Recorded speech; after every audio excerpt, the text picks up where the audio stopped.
la creació de capacitat d'inversió a les entitats. És un tema que a vegades sorprèn i és cert que pot afectar més a uns àmbits que altres del sector, però que al final, per les seves característiques i trajectòries, no s'ha caracteritzat per tenir una capacitat d'inversió important en el sector. I en aquest sentit, les entitats compten amb pocs recursos propis o aliens per desenvolupar inversions. En aquest moment, en els àmbits en què treballen les entitats, sigui social, incorporació o ambiental, cada vegada està havent-hi un canvi molt rellevant per poder prestar serveis, per poder fer activitats vinculades, en el qual cada vegada la necessitat de poder canalitzar inversions és més necessària. Canalitzar inversions i tenir capacitat d'inversió, tenir recurs generat. Quin seria l'escenari si no són capaços de fer això, Joana? Perdona. Doncs què passaria? Doncs que no podríem tenir recursos per tenir les infraestructures necessàries per prestar els serveis que volem prestar o per fer les activitats que volem fer. I aleshores se'ns acabaria relegant a temes secundaris, a temes marginals, una mica el que sobra, en lloc de portar temes importants per la missió de les entitats. És a dir, que perdríem capacitat d'actuació. I l'escenari desitjable? Seria avançar cap a un sector que tingui incidència en els serveis claus que les organitzacions creguin que són més convenients per desenvolupar les seves missions. Amb això podrem desenvolupar les activitats que les entitats creguem que són més necessàries i rellevants. També serà un sector que serà capaç de crear confiança en els inversors i tindrà una capacitat de mobilitzar els recursos cap a les nostres activitats i missions. Moltes gràcies, Sandra. Per reflexionar sobre la capacitat d'inversió des de les entitats tenim convidada la Teresa Crespo, també persona de llarga trajectòria del sector, fa molts anys a FIAS i més recentment a ECAS i el Consell Assessor de Pobresa també actual del govern, també vinculada a la taula, una persona que ens pot dir coses. Algunes idees al voltant, Teresa? Sí, m'heu donat el tema més difícil, en plena crisi parlar d'inversió. Bé, jo crec que, primera cosa, crec que hi ha com 5 factors que dificulten la inversió. Primer, és un mal endèmic que té el sector i és un pecat original del sector. Un mal endèmic, perquè he mirat l'anuari del 2003, 2007, 2009, sempre parlem del mateix. Un sector precari en finançament i feble capacitat inversora.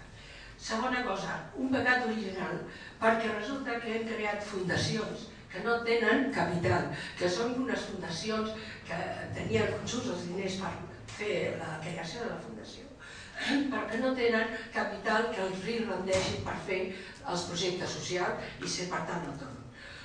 Un segon factor, una mirada curta amb certa miopia per part del sector, que no hem apostat pel futur i no hem sabut veure que el futur del sector necessita tenir tota una gestió econòmica, un pla de tesoreria, un pla comptable, un pla d'inversió i d'alguna manera, per tant, no preocupar-nos només del compte d'explotació i, evidentment, evitar que no hi hagi pèrdues. Un error estratègic, perquè moltes vegades no hem tingut prou compte de fer una tasca relacional i de comunicació, explicar el que som, el que fem i la importància que té la riquesa que generem. Si volem parlar d'inversió, també podem dir que som un sector que crea riquesa.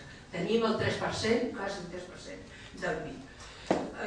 Hi ha un defecte de partida. Som entitats no lucratives i això se'ns ha confós amb la idea que no podem tenir beneficis. És evident que no podem tenir beneficis a nivell particular, però sí que podem tenir uns marges que ens permetin reinvertir i retornar a la pròpia entitat i als projectes aquest marge.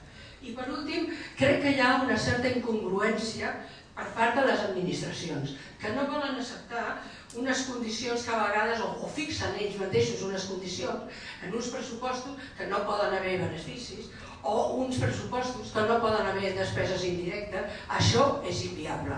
Amb aquests 4-5 factors no podem invertir. Com podem invertir? Primer, estar segurs que som uns bons clients per als bancs.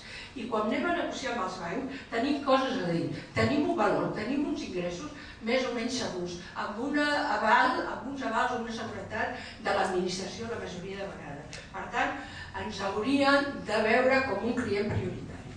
Segona, amb un desig d'innovar. Crec que el tercer sector hauria de tenir més capacitat d'innovació en el tema de la inversió econòmica. Hem sabut molt en el tema social, però potser a vegades no hem valorat prou tot el tema de com aconseguim la sostenibilitat econòmica de les nostres entitats. Cal saber com crear inversions atractives per les iniciatives privades, per als propis treballadors que poden participar, per les empreses, tot el tema de responsabilitat social cooperativa. Hem de tenir també capacitat d'innovar buscant nous recursos per aconseguir noves infraestructures. Crec que la propietat és una manera de comprar un terreny, comprar un local, però poden haver altres mitjans. Cessions a llarg termini, possibilitats d'un inversor que compri un territori, un local o un immoble. Crec que no hem buscat alternatives innovadores. Voluntat de compartir. Creiem que les entitats poden conjuntament tenir molta més força. Qui negocia amb un banc, una per una, o un grup d'entitats que van a negociar unes condicions d'aval, de crèdit, capacitat de tenir recursos compartits, immobles compartits. Hi ha una sèrie de temes que no hem sabut explotar-ho suficientment. Tema de la banca cooperativa, tenir, per què no, un fons comú d'un conjunt d'entitats que poden generar en un moment determinat una ajuda.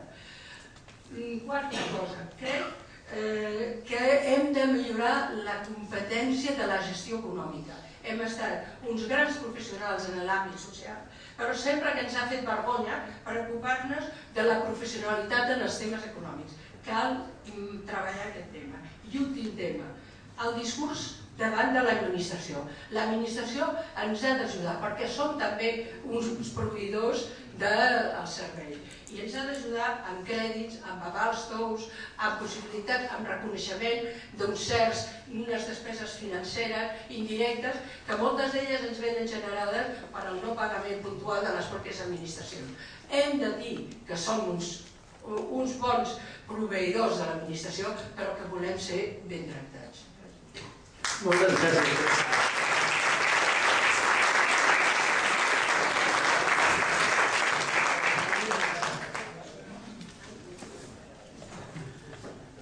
Moltes gràcies, Teresa.